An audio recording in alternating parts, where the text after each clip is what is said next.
Hey, I'm James from Smoking Dead Barbecue, and today I'm responding to one of the most common questions that I get, which is, what do I do with all that leftover charcoal? Is it still good? Do I throw it out? Can I reuse it? So if you're in a hurry and don't have time for a whole video, short answer is, don't throw it out. But if you have the time to understand, there are some differences in how used charcoal performs versus brand new charcoal. It can be a little bit different when it comes to lighting it, and it also performs a little bit differently in your cook. So I'm gonna share with you some tips and tricks that I've developed when taking advantage of any charcoal lump that is left in our basket after a previous cook. Let's get to it. Okay, so first thing we're gonna do is go ahead and remove our grates and our divide and conquer system. From my last cook, we did some chicken wings, so we've got the slow roller in there. We're also going to go ahead and pull that out. Okay, so the first thing we're gonna do is shake our charcoal basket so all of this ash, which is mostly from our smoking wood. We did some chicken wings last night, and I like a couple pieces of hickory and had a little bit of alder wood in for chicken. But when you add more smoking wood, you get more ash. So what we're gonna do is we're gonna shake this out and find out just how much charcoal we have left, and we'll clean out the bottom of our Big Joe.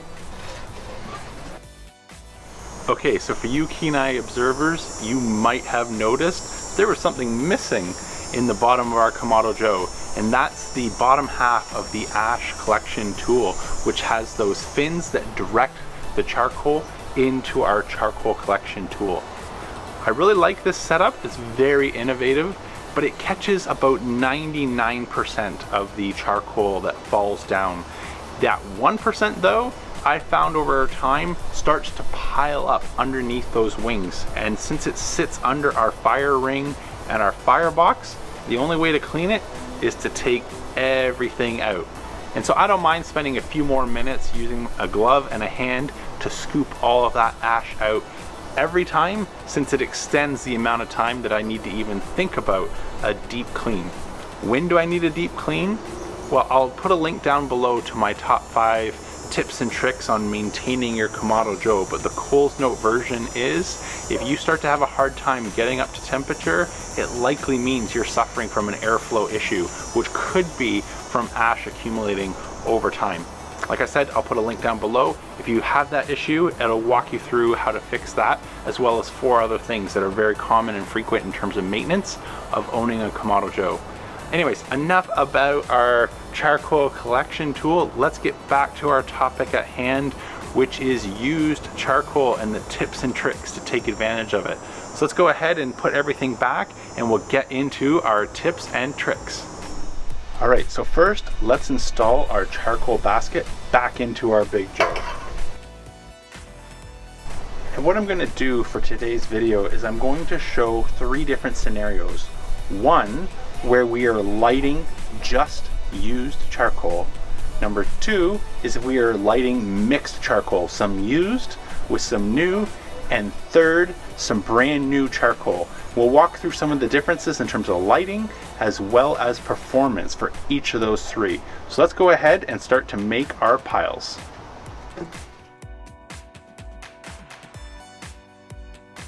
Okay, so let me walk you through our 3 piles of charcoal here. On the left, we have just used charcoal. On the right, we have a base of used charcoal, and then I've added about 4 pieces of new big block on top of that.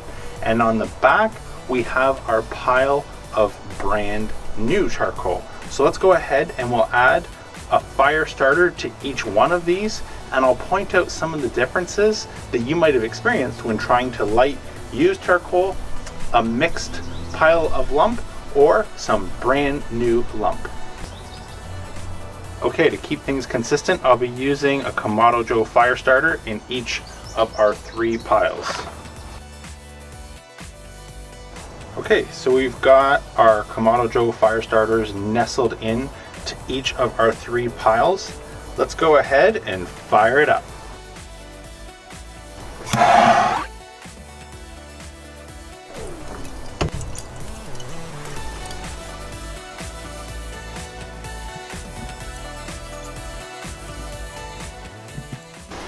Okay, so we've got our 3 lumps of charcoal ignited and coming up to temperature. While that's happening, let me walk through a little bit of the differences that we can expect from each of these 3 lumps. Let's start first with our pure used lump. Now, while you can absolutely use this charcoal, you can expect 2 major differences versus our other 2 lumps. The first major difference is ease of lighting. It's just going to be a little bit finickier to come up to temperature. And that's just because we don't have that fresh outer charcoal for our fire to catch to, combust, and spread to the rest of our charcoal. The second difference is going to be some reduced BTU potential. And so if I was doing something like searing a steak or going for pizza, pure used charcoal would not be my preference. I would do our second strategy, which is adding in some fresh lump to go with our used lump. And so this is a bit of best of both worlds. We get to take advantage of any used lump that we have, but what we're gonna do is we're gonna use that fresh lump for lighting, some heat potential, and more quickly embering up our used coals. And so there's sky's the potential, or sky's the limit, excuse me, here with this scenario, as you can do pretty much anything you want. The key thing is not overfilling your Kamado Joe with too much charcoal on your previous cook. Otherwise, all you're going to have left is a large amount of used charcoal, and then you're going to be adding even more on top of that, which creates some airflow challenges. And our third and final lump is the easiest one of them all. It's the fresh stuff. That is easy to light, max BTU. That's if we want to go for those super high 800-900 degree temperatures. This is the stuff that you want in your grill.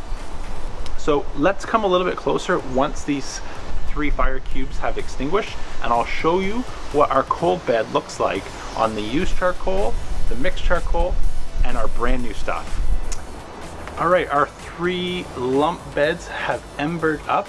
Let me bring you a little bit closer so you can see the difference, and not just look, but I'm also going to use our probe, and I'm gonna hold it at great level over each pile, and we'll look at the temperature that's reading. I don't wanna get any closer because I don't wanna exceed the max range on my ThermaPen, but I think that might actually give us a little bit of data to quantify the energy or the BTU that these fires are pushing out. So come a little closer, let's check it out. As you can see, everything looks pretty equal here. We've got fire going on our used charcoal. We've got some nice embers here on our mixed lump, and we can see our new stuff is also kicking along. So let me just get our probe, one-handed here, excuse me.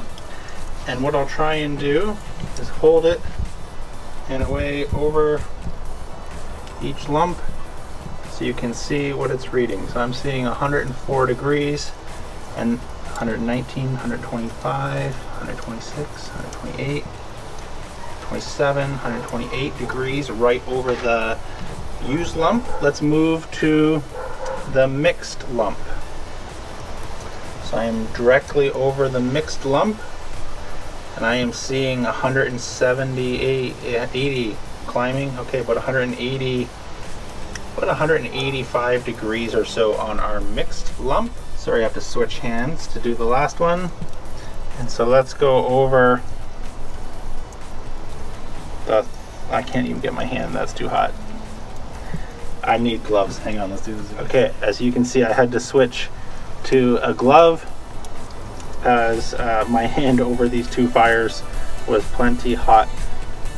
So the rear fire here is 235. Okay, so apparently iPhones don't like being held over a live fire. Lost the last bit of that video as we had to go in the fridge and cool off for a temperature warning.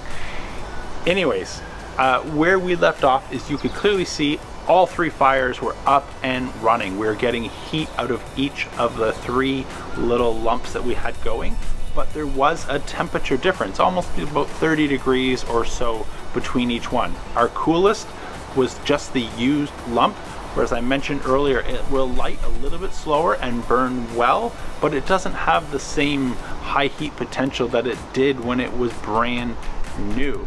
The second is our hybrid method, and the one that I rely on most often, where I try and not have a large amount of charcoal left so that I can add some fresh pieces for each new cook, and that was burning really well.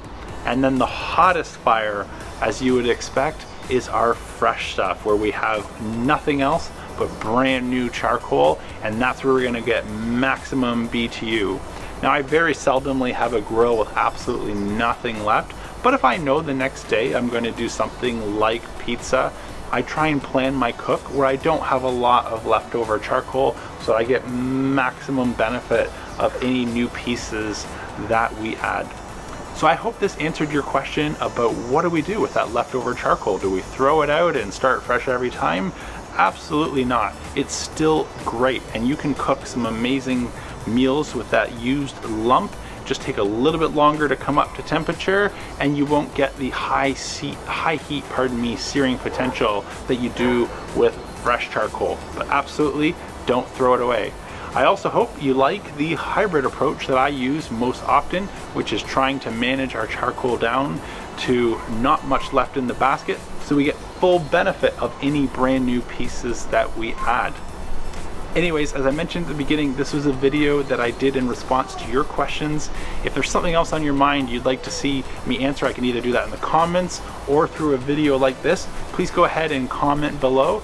And of course, as always, mandatory plug, please hit that like and subscribe button and turn on the notifications to catch future videos. Until then, I'm James from Smokin' Dad Barbecue, signing off.